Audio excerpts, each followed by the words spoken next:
boa tarde, meus prezados alunos. Antes de iniciarmos a nossa aula de hoje, eu gostaria que, antes do início, que Deus te abençoe, Deus te proteja e Deus te faça companhia. Quem começa com Deus, termina com Ele. Por isso, tudo que a gente vai fazer nessa vida, vamos colocar Deus em frente de tudo. Hoje nós vamos dar sequência estudando sobre fundo de garantia. O fundo de garantia, ele foi criado justamente para que o empregado, quando demitido do seu trabalho, ele ter aquela reserva para suprir as necessidades de até conseguir uma nova atividade lícita de trabalho. Muito bem. O fundo de garantia, antigamente não existia o fundo de garantia. Então, com a criação do fundo de garantia,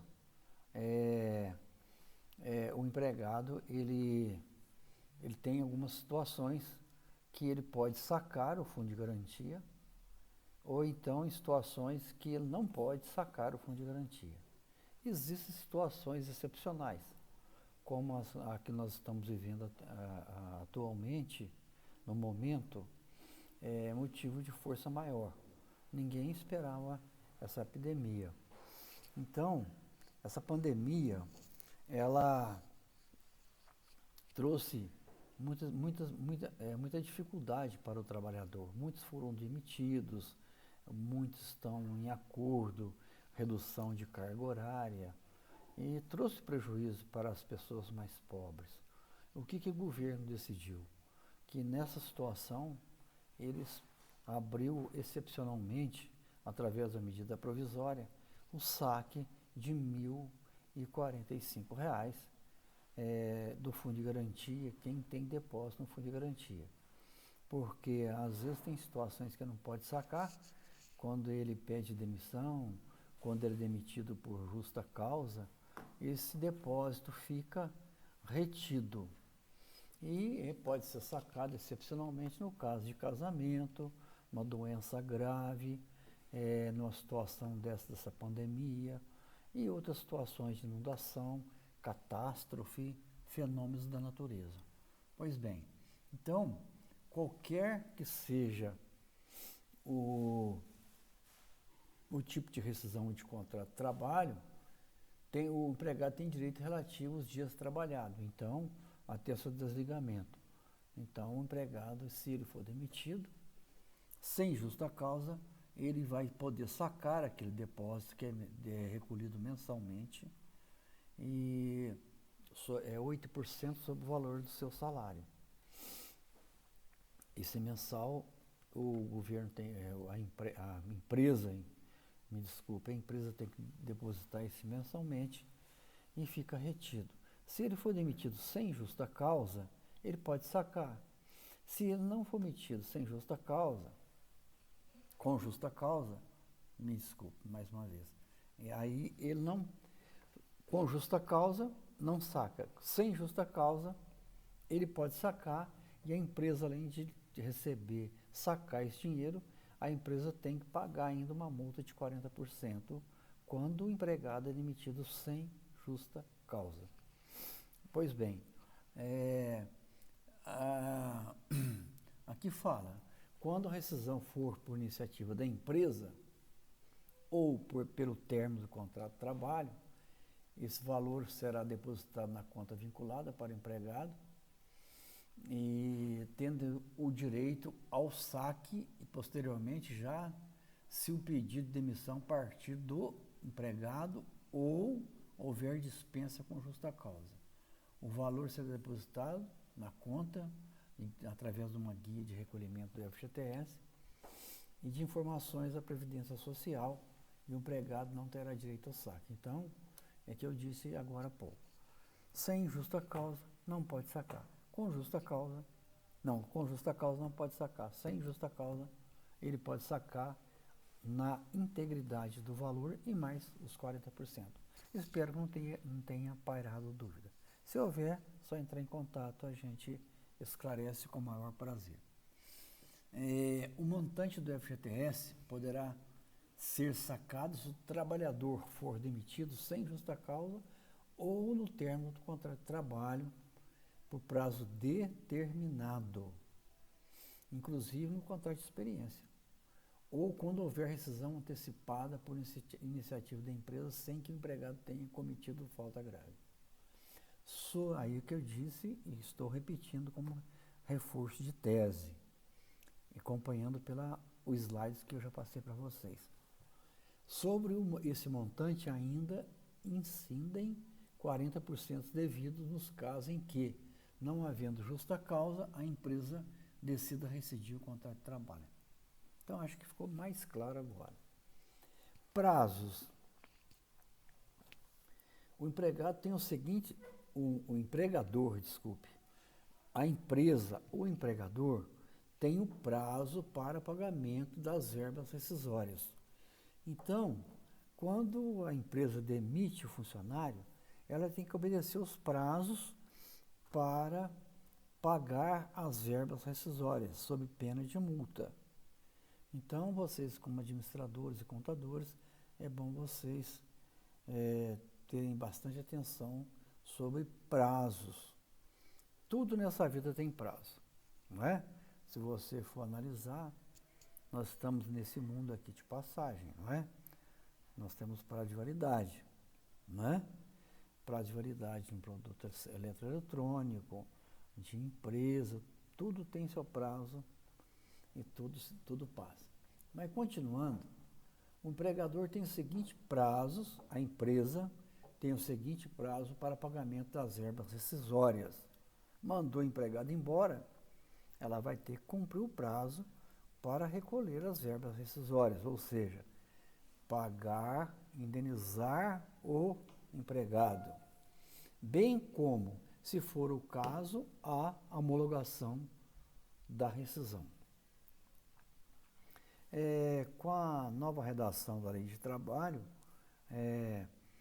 antes da lei nova, de 2017, quem tinha mais de 2 anos de empresa tinha a obrigatoriedade de passar pelo sindicato de classe, na Justiça do Trabalho, etc., para fazer a homologação. Era obrigado. Não podia fazer a homologação do contrato, não podia rescindir o contrato sem homologação, para aqueles funcionários que tivessem mais de 2 anos de prazo. Essa nova lei aboliu. Hoje deu mais flexibilidade. A empresa pode fazer a homologação do contrato na própria sede da empresa. Por um certo lado, é bom para a empresa. Do certo lado, fragilizou para o empregado. Por quê? Normalmente, o empregado ele não tem conhecimento legal das leis, né?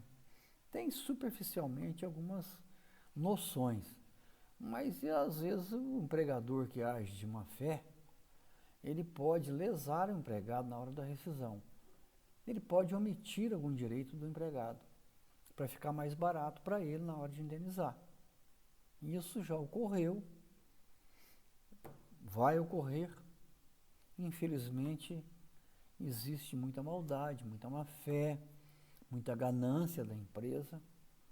Então, a gente tem que, algumas situações, é aconselhável o empregado procurar um advogado ou um próprio sindicato para conferir aquela rescisão, se realmente a empresa indenizou todos os direitos que ele teria.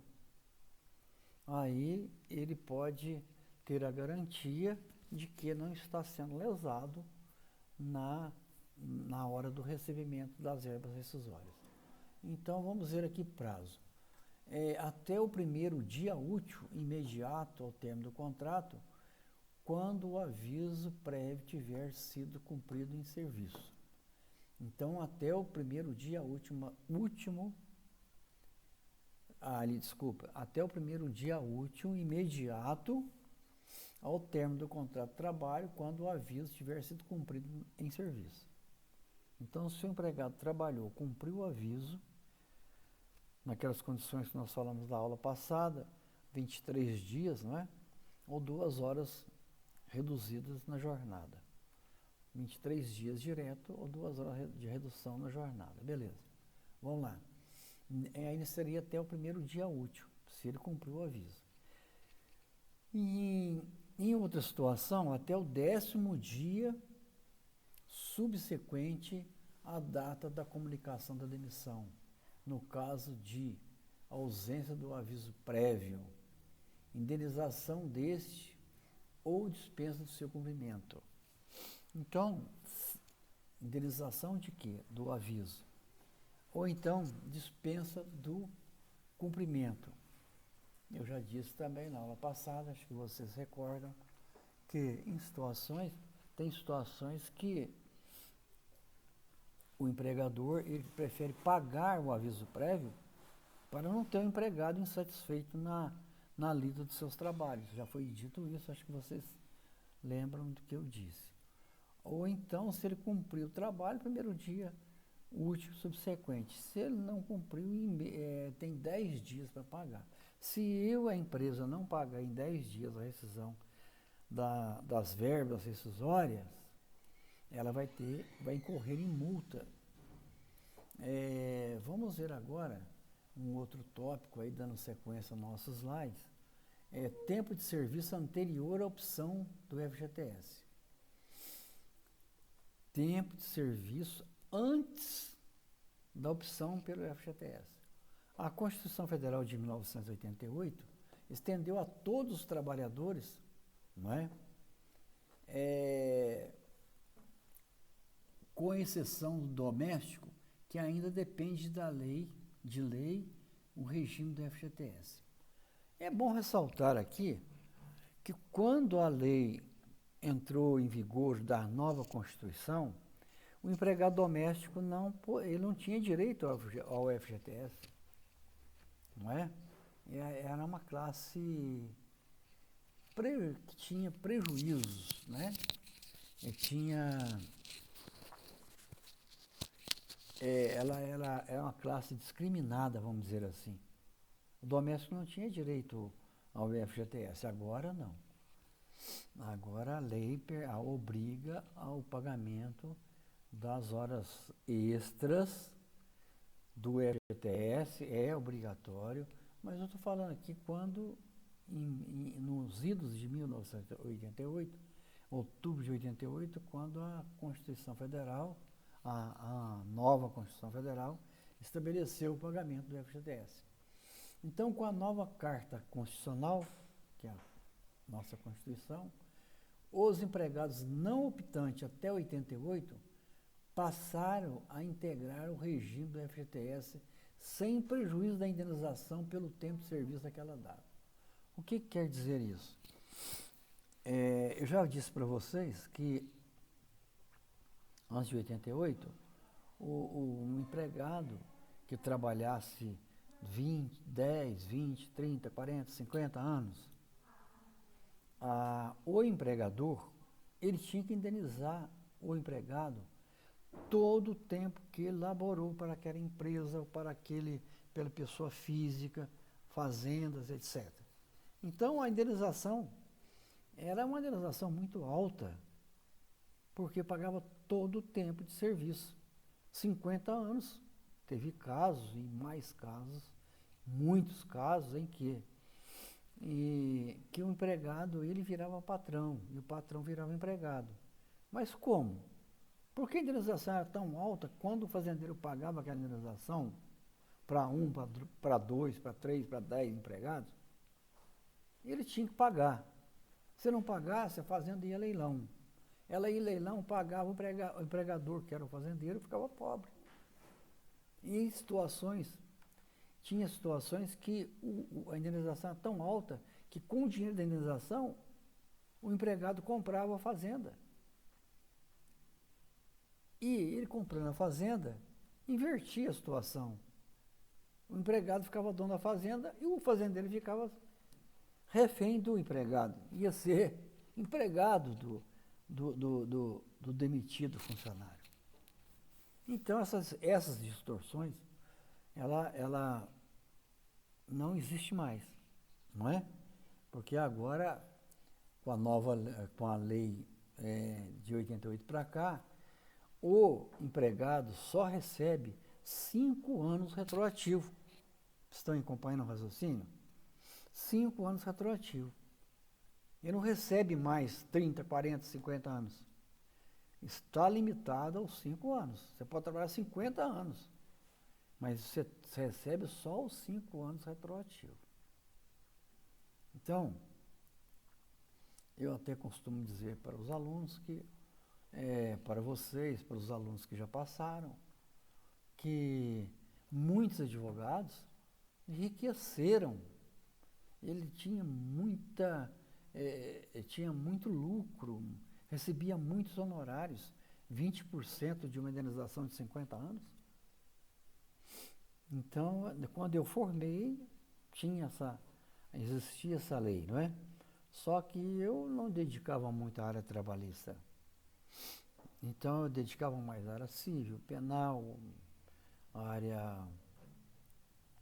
as áreas mais simples, não é? Execução, divórcio, não tinha divórcio, era desquite. Depois veio a separação. Hoje nem separação, nem desquite existe mais. Hoje é divórcio direto. Mas na época eu não trabalhei nesse tipo de causa. Mas muitos colegas meus estão muito bem, ganharam muito dinheiro, porque eles se especializaram na área trabalhista. Muito bem, mas isso não vem ao caso. Vamos continuar aqui. Então, hoje só recebe 5 anos retroativo.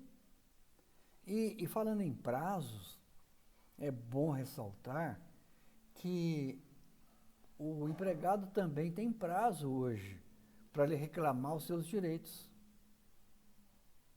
Eu já comentei isso em sala, não é? Com vocês. Então, se o empregado trabalhou, foi demitido, recebeu suas verbas, conferiu, tá tudo certinho, beleza? Tá, então recebeu a indenização e tal. Depois, já sacou o fundo de garantia, dependendo da situação da demissão, né? Se foi com justa ou sem justa causa. Aí, depois de 1 ano, ou depois de 2 anos, ele procura um advogado ou descobre, através da mídia, que quem trabalhou numa empresa onde existia risco, né, de trabalho, ou periculosidade, que é periculosidade ou insalubridade, ele teria direito a uma indenização. E esse empregado não recebeu essa indenização. Aí ele procura a justiça. Olha, eu trabalhei tantos anos na empresa que era insalubre, ou empresa que era transporte de inflamável, ou trabalhava em eletricidade, e eu não recebi insalubridade ou periculosidade. Ah, se você não recebeu, você tem direito. Vamos analisar seu caso. Aí o advogado ia analisar, mas quando você foi demitido? Ah, já tem 2 anos e meio. Bom, então você não terá direito a receber, porque você tem até 2 anos. Vamos imaginar que você descubra que você tinha o direito a receber depois de 1 ano. Você deixou passar 1 ano. Então, se passou 1 ano, você não vai receber os 2 anos, você vai receber só da data da propositura da reclamação trabalhista até os 2 anos. Se você foi demitido, tem direito, passaram 2 dias, você vai lá, você recebe 2 anos. Mas se você demorou para entrar, esse tempo da demora, você não terá direito. O tempo na justiça a gente costuma falar non succurritium et dormientibus. É um termo latim, quer dizer o quê? Na justiça, a justiça não succurribentium, quer dizer o quê? Não socorre, em latim, aqueles que dormem, não é? Então, a justiça não socorre aqueles que dormem. Então, se você deixou, você vacilou, aí você como diz no popular, caduca.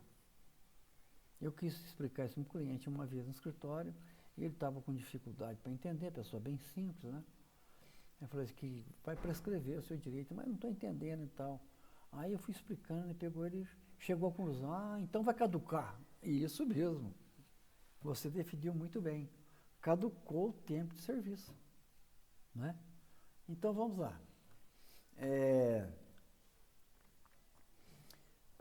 Os empregados que eram estáveis continuavam sendo estáveis, tendo em vista que se trata de direito adquirido. Então, nós estamos falando de estabilidade aqui, exclusivamente agora, nesse momento, do FGTS. Por quê? Eu disse que antes de 88, você trabalhava 50 anos, recebia 50. Depois da Constituição, você recebe só 5. Mas quem estava trabalhando e não quis optar para o FGTS, preste atenção nisso aí. Estava trabalhando numa empresa há 40 anos. Aí, ele podia optar, depois dos 40 anos, com o surgimento do FGTS, se ele queria ir para o recolhimento do FGTS ou permanecer na estabilidade com a lei anterior.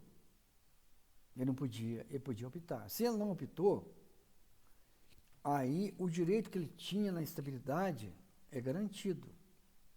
Por isso que a gente fala, é direito adquirido. Ele adquiriu o direito em 40 anos, não vai abrir mão. E para abrir mão, ele tem que ter alguma vantagem. A estabilidade era alcançada pelo empregado ao completar 10 anos de serviço na mesma empresa, na condição de não optante do FGTS. Então, antes do FGTS, quem trabalhasse na empresa por 10 anos, né, ele tinha estabilidade na lei anterior. E na empresa, na condição de não optante, que era a lei anterior, o empregado estável, tinha mais de 10 anos, somente podia, não pode falar podia, né? No slide fala pode, mas podia ser demitido por motivo de falta grave ou circunstância de força maior. Quando a gente fala circunstância de força maior, sei que muitos já sabem, mas eu tenho alguém que não sabe. Essa pandemia é o motivo de força maior. Ninguém esperava, surgiu de repente, não é? Não era previsto. Um tsunami é um motivo de força maior, né? Fenômenos da natureza, inundações, motivo de força maior, né? Então, devidamente comprovada a força maior, aí pode haver algumas mudanças, como através da medida provisória que nós hoje estamos vivenciando e acompanhando. O governo decretou uma medida provisória que hoje ele está resguardando o direito do empregado permanecer no emprego, mesmo estando em quarentena. Ele não está permitindo que a empresa demita o empregado porque ele está em quarentena. É um motivo de força maior. Então, isso vai dar muitas demandas, muitas ações das empresas que mandaram embora numa situação dessa de pandemia. Se a empresa não acolher, porque quando a empresa não manda ele embora, ela pode fazer um acordo, porque a nova lei que nós vamos estudar agora por esses dias, até vou dar uma introdução hoje, e inclusive, aproveitando a oportunidade, eu já vou passar para vocês o título do trabalho, que a gente tem que pedir mesmo. Esse trabalho já está previsto no conteúdo programático, valendo 10 pontos, e vou dar o título no final da aula, para que vocês, aproveitando essa quarentena, para aqueles que estão em quarentena, tenham tempo a mais para elaborar o trabalho. Agora eu sei que tem alunos que estão trabalhando normalmente, dependendo da atividade, não é? Então, eu vou dar o título para vocês, bem simples, sugestivo. Eu pensei muito antes de decidir que título daria para vocês sobre o trabalho, sem desgastar vocês, sem preocupar muito, sem exigir muito de vocês, porque eu sei o tanto quanto é difícil. Não tanto só do trabalho, mas tem também um desgaste emocional, porque não é fácil você estar em casa, não é fácil para quem está trabalhando, que tem que trabalhar, mesmo estando numa situação de risco. Mesmo a gente que está aqui hoje, eu tentando fazer aqui o que eu posso fazer, passar essa aula para vocês, se não tiver dentro da expectativa, eu peço perdão e desculpa para vocês. Mas o recurso que eu tenho, o que foi exigido da faculdade, é que a gente tem que manter as aulas mesmo online. Eu vou ser sincero, não foi fácil. Eu me adaptar. Não é fácil, vocês sabem disso. Então me desculpe se não tiver altura, mas dentro da medida do possível a gente vai tentando melhorar. Bom, continuando, não se preocupe com o trabalho. No finalzinho da aula, aqui eu vou falar para vocês, tá? Um trabalho muito sugestivo, tenho certeza que não vai ter reclamação. Tá bom? Então vamos lá. Indenização por tempo de serviço. A indenização por tempo de serviço é devida ao empregado urbano ou rural. Então, antes, até 4/10/88, que é a data da Constituição Federal, que tinham trabalhado no período anterior à opção, essa indenização é devida na rescisão do contrato de trabalho, sem justa causa. Então, quando tiver uma demissão sem justa causa, o empregador tem que pagar essas verbas, que nós vamos ver daqui a pouco. Quando o empregador tiver mais de um ano de serviço como não optante, o seu pagamento será devido na rescisão indireta, ou seja, aquela em que o empregador concorre para que o empregado rescida um contrato por justa causa. Eu costumo falar para vocês que ao ler os slides aqui, eu sei que dificulta para vocês a interpretação.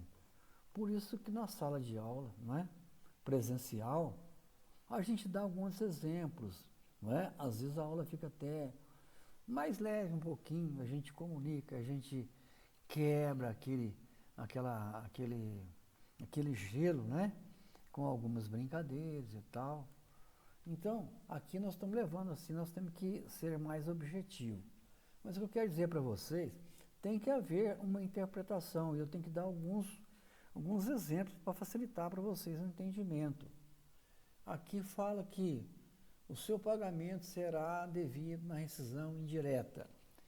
Aí eu pergunto para vocês agora teriam condições de me dar um exemplo, definir o que é rescisão indireta? Eu sei que para muitos, com certeza vai definir, mas tem alguns que não. Então eu vou dar um exemplo para vocês de rescisão indireta. Uma empresa que não está indo bem, está fadada ao fracasso. Aí a empresa não está recolhendo o seu FGTS, não está recolhendo o seu INSS, está atrasando com o seu pagamento, acumulando 1, 2 meses até mais. Não está dando incentivo nenhum para vocês, mas vocês têm que cumprir o horário. E você não tem como manter a família com uma empresa que não está recolhendo o FGTS, não está recolhendo o INSS, você tem conhecimento disso, que te paga às vezes com 2 meses de atraso. Como é que você vai fazer para pagar as despesas necessárias para o seu lar? Você tem que pagar até o 5º dia útil. Você tem prazo para pagar. Você não pode estar à mercê do empreendimento da empresa, se está bem ou se está ruim. Seu salário é devido na data certa. Você faz seu orçamento pela data do seu salário. Aí a empresa não te manda embora. Você vai reclamar para o patrão, não tem dinheiro. Você fica numa situação indefinida. Se você pedir conta, você tem prejuízo. Porque você não pode sacar o fundo de garantia, você não tem direito à indenização. Se você pedir conta, você perde o aviso prévio. Se você pedir conta, às vezes, você tem até que indenizar o empregador. Uma série de circunstâncias prejudiciais quando você pede conta. E você fica numa situação difícil. Como que continuar na empresa? A empresa está quebrada. O patrão não aparece. O gerente não te dá solução. Você não recebe. Você vai saber no INSS, não está recolhendo. Procura saber do FGTS, não está sendo depositado. Aí você tem que tomar uma posição. Aí você procura um advogado, entra com uma ação de demissão indireta, especificando os motivos. Não estou recebendo meu salário. A empresa não está recolhendo meu FGTS. A empresa não está recolhendo o INSS. A empresa está me cobrando a minha jornada de trabalho. Eu estou trabalhando, mas não estou recebendo. Aí o juiz vai fazer a rescisão, vai aceitar o seu pedido de rescisão indireta, vai julgar procedente o pedido da sua reclamação e vai obrigar a empresa a pagar. Mas a empresa já está falida, está quebrada, não tem como pagar. A justiça vai penhorar bens, vai buscar um veículo, um equipamento, algum bem, até crédito da empresa, se ela tiver. A justiça vai encontrar para você. Aí você recebe sua indenização integral. Então, isto que é a rescisão indireta. Dando continuidade, o seu pagamento será também devido na rescisão indireta, que eu acabei de falar, ou seja, aquela em que o empregador concorre para que o empregado rescinde o contrato por justa causa. O seu valor é igual ao mês de maior remuneração, multiplicado pelo número de anos de serviço, sendo, para esse fim, considerado como um ano completo, o período igual ou superior a 6 meses de trabalho como não optante. Então, ele tem prazos, tem que pagar a integralidade do trabalho, porque ele deu causa de você pedir a rescisão. Você está cumprindo a sua jornada, mas ele não está te pagando. Você não vive de brisa. Continuando. Quando o empregado tiver mais de 10 anos, aí vem como não optante. Não optante, a gente volta um pouquinho à aula anterior, aquele empregado que não quis continuar, não quis optar para o FGTS. A indenização não optante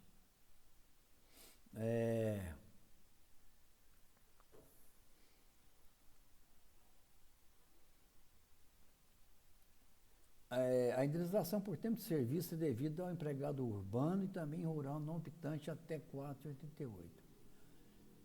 Por tempo de serviço será devido de forma simples, ou seja, a base do número de anos de serviço multiplicado pela maior remuneração. Então, se ele trabalhasse há 10 anos atrás, recebia, o salário mínimo era, vamos imaginar, R$400. No final de 10 anos, o salário mínimo estava R$1.045.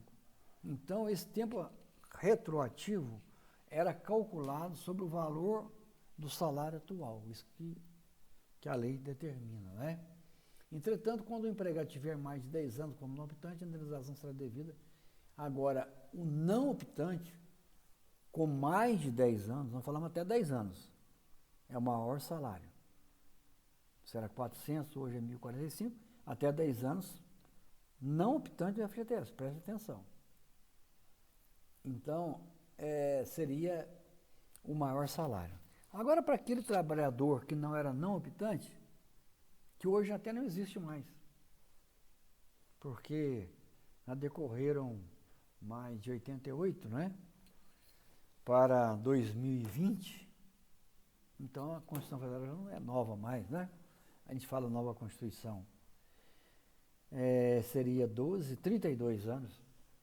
Então não tem mais não optante. Mas aqui só para título de esclarecimento e ilustrar para vocês. Aqueles não optantes com mais de 10 anos, eles recebiam em dobro. Já imaginaram isso? O que eu disse para vocês? O empregado virava patrão, o empregador virava empregado. Por quê? Quando tinha mais de 10 anos, além de ser uma indenização vultuosa, era dobrada, né? Multiplicar por 2.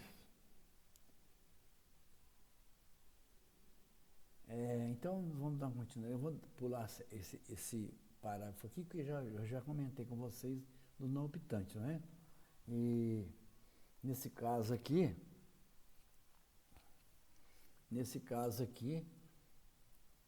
não está mais acontecendo isso.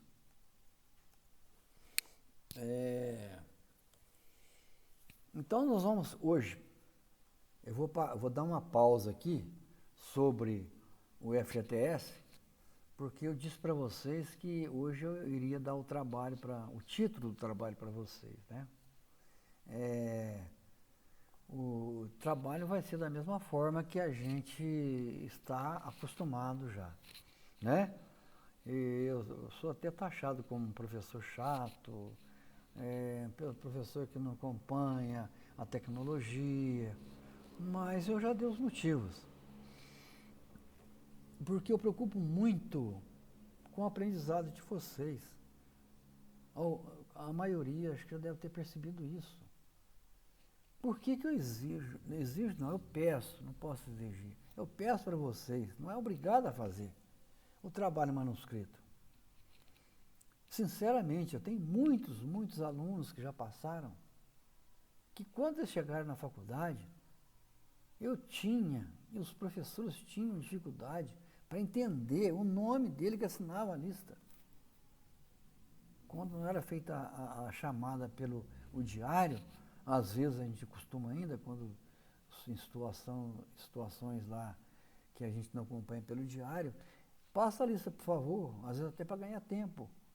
O aluno assinava a lista de presença. Eu tinha que procurar saber quem que era o aluno, porque a letra é tão ilegível que dificultava. Então, com o trabalho manuscrito, você desenvolve a caligrafia. Você desenvolve o raciocínio. Mas porque hoje você pode fazer pelo computador. Pode. Hoje tem o Ctrl+C e Ctrl+V. Você copia, você cola. Você faz um trabalho aí que você gastaria 3 horas para fazer, você faz em 10 minutos. Mas você copiou e colou, você não leu o trabalho. E aí dificulta o seu aprendizado. Porque se você, mesmo que copie o trabalho do colega, você copiando aquele trabalho, você está assimilando parte daquilo que você está escrevendo. Eu não digo a totalidade, mas se assimila muita coisa. Por isso que eu continuo com esse sistema. E alguns colegas até aderiram a isso. Por quê? Se você faz pela internet, facilita. Mas você não será um profissional que assimilou tanto quanto aquele que empenhou, que copiou, que melhorou a caligrafia, não é? Mas vamos lá, deixa isso de lado. Não, nosso tempo aqui é precioso, né? O trabalho que eu pensei antes de trazer para vocês o título, o que seria bom, atualizado, que vocês têm que aprender necessariamente. E nós não podemos deixar para depois. Nós vamos dar uma pausa nessa matéria, depois dar sequência nela. Mas o título do trabalho é o seguinte: eu peço para que vocês elaborem um trabalho sobre a nova redação da lei trabalhista, não é? Ela já vai para 3 anos que foi modificada e tem muitas coisas interessantes, não é? Ela tem situações que ela favorece o empregado e vai ter situações que ela flexibiliza muito a relação de trabalho entre empregador e empregado. Então, o que eu vou pedir para vocês? Eu vou pedir para vocês, encarecidamente, que vocês elaborem uma resenha sobre a nova redação do direito da lei trabalhista.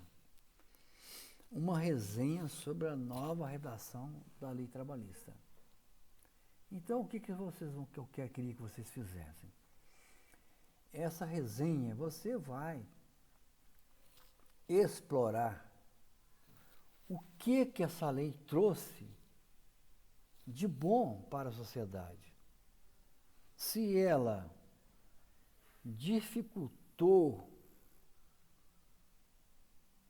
o seu vínculo empregatício, se ela aumentou a oferta de trabalho, se ela trouxe prejuízo para o empregado, e quais são esses prejuízos, se ela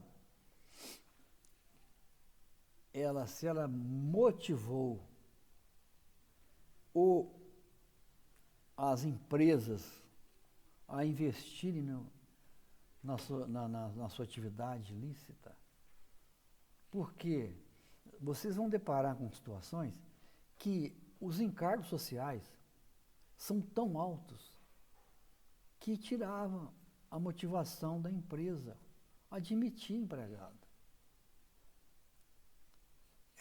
É tão alto ainda, só que com a alteração, com a nova redação da Lei de Trabalho de 1917, se não me falha a memória, ela ajudou muito o empresário, porque ela dá flexibilidade de algumas situações. Eu vou falar para vocês aqui, adiantando para vocês do raciocínio, para vocês se situando na situação, não é? Tem situações aqui que haviam muito abuso.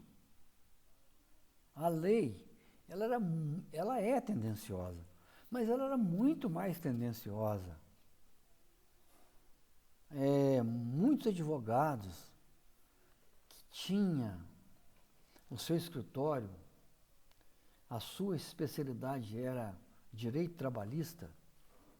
Eu falo de conhecimento, que eu conheço muitos colegas, até tem muitos amigos que ainda continuam só e exclusivamente como advogado de trabalho, mas eles confessam para mim, para os meus colegas, para os nossos colegas aqui, que ficou muito difícil para eles. Por quê? Antes dessa nova lei, o empregado, ele procurava o advogado, e o advogado, ele tinha como pedir uma indenização vultuosa. E quanto mais alto o valor da reclamação trabalhista, maior seriam os seus honorários, que vai incidir até 20%. Então, o que eles cobravam, por exemplo? Eu vou só dar um exemplo para vocês, que o tempo já está se esgotando. O empregado, ele tinha horas em tíneres. O que é horas em tíneres? já foi comentado na sala de aula. Era o tempo que ele gastava para ir para o trabalho, do trabalho para casa. Então, como aconteceu muito na duplicação da Fernão Dias, em 1988, eu acho, se não me falha a memória, 90, muitos funcionários das empreiteiras que estavam fazendo a duplicação, eles saíam o ônibus saía de Lavras para levar funcionário lá na Fernão Dias, depois sair da Fernão Dias, trazer para entregar aqui num ponto no centro da cidade, até eles saíam mais cedo de casa e chegavam mais tarde em casa. Esse tempo que ele gastava no percurso, idas e vindas, eram compreendidos como horas intímeres. E eles recebiam sobre isso. Então ele trabalhava 8 horas, que era jornada, e recebia numa indenização, numa reclamação trabalhista, uma indenização sobre aquelas horas. Vocês vão deparar com isso. Vocês vão deparar com um funcionário que, às vezes, até comentei com vocês, dei exemplo na sala de aula, só para reforço de tese. O empregado terminava a jornada, eu já falei, vocês vão lembrar do que eu vou falar agora, mas como é reforço de tese. Ele saía, terminava a jornada, ia tomar o seu banho, fazia a sua higiene pessoal, ia julgar uma queda lá de sinuca ou qualquer outro tipo de diversões que às vezes tinha na empresa, depois que ele ia embora para casa. Aí, a hora que ele ia embora para casa, ele ia acumulando aquilo que era 1 hora, meia hora. Depois de 5 anos, essa 1 hora, 2 horas que ele ficava ali, às vezes esperando a chuva passar. O empregado chegava lá, estava uma chuva torrencial. Ele ficava esperando a chuva passar. 1 hora, 2 horas, ou às vezes até mais. Se ele entrasse na justiça, ele recebia. E inúmeras situações. Então, essas são uma pequena amostra. Hoje não recebe mais. E com isso, falo com toda a propriedade. Quase mais de 50% de reclamações trabalhistas diminuíram. E tem outra coisa mais que vocês vão desenvolver nesse trabalho. Aquele empregado que entrar com uma reclamação trabalhista. Quando eu falo aquele empregado, é porque ele contrata o advogado vai tentar florear o pedido para aumentar o valor da ação, que quanto mais alta o valor da ação, mais ele vai receber, que recebe sobre o valor da causa. Ele inventava, hoje não tem mais disso. Podaram muitos direitos. Se o empregado entrar através do seu advogado com uma reclamação trabalhista e esses pedidos que ele entrou cobrando uma verba rescisória indevida e esse pedido for julgado improcedente, o empregado vai ter que pagar o advogado da empresa que contratou um advogado para defender a empresa, porque o empregado estava cobrando valor exorbitante. Ele vai ter que indenizar o advogado, vai ter que pagar o advogado dele, o empregado paga o advogado dele, e vai ter que pagar os honorários do advogado da empresa. É uma reclamação de risco. E com isso inibiu muitos abusos que haviam nas ações, nas reclamações trabalhistas. Hoje, na Justiça do Trabalho, você vai lá hoje, as audiências, elas fluem com maior naturalidade, tranquilidade, não tem aquela correria, audiência, uma atrás da outra, e aquele acúmulo de advogado, e o advogado era só trabalhista. Eles estão migrando para outros tipos de ações. Muitos advogados hoje estão trabalhando na criminal também. Ele continua trabalhista, mas está criminal. Ele está fazendo divórcio, ele está fazendo cobrança judicial, ele está advogando em demandas de terra, acidente de trânsito, e outras mais. Então o trabalho vai ser na mesma situação, manuscrito, não é? Você vai fazer a capa, você vai fazer o sumário, não é? O índice ou sumário, a introdução, de acordo com a BNT, vocês já sabem, a introdução, o desenvolvimento, a conclusão. Faça uma conclusão bem feita. Não faça uma conclusão muito simplória, com 5 linhas, 6, 8, 10 linhas, não. Esgotem a matéria, isso faz bem para você. Não vai resolver para mim, mas para você vai. Se você fizer um trabalho bem feito, você vai aprender muita coisa, principalmente vocês, contadores, contadoras e administradoras também. Se você não souber prazo, não souber o que mudou, o que aboliu, o que não, o que melhorou, você não vai administrar uma empresa muito bem. E se você estiver atualizado, você vai fazer diferença no mercado de trabalho. Porque muitos alunos que eu estou há 20 anos na faculdade, muitos alunos daqueles que eu dei aula, eles não aprenderam essa matéria, a reforma trabalhista. Ele tem que fazer uma reciclagem. E você não precisa reciclar, vocês vão aprender nesse trabalho e no desenvolvimento da matéria. Isso vai te favorecer demais. Então, o trabalho, no mínimo, 5 laudas frente e verso. Ou 10 laudas usando apenas o verso. Mesmo a frente. Frente e verso, 5. Só uma lauda, 10. Então, referências bibliográficas, tá? Onde você colheu esses dados. Qual foi a sua fonte de pesquisa? Tá bom? Então, que Deus te abençoe, Deus te proteja, Deus te faça companhia, que ilumine o seu lar, te proteja das doenças, dos vírus, que o seu lar seja um lar de bênção. Que você possa também crescer na fé. É o que eu tenho para desejar para você e toda a sua família. Uma boa tarde.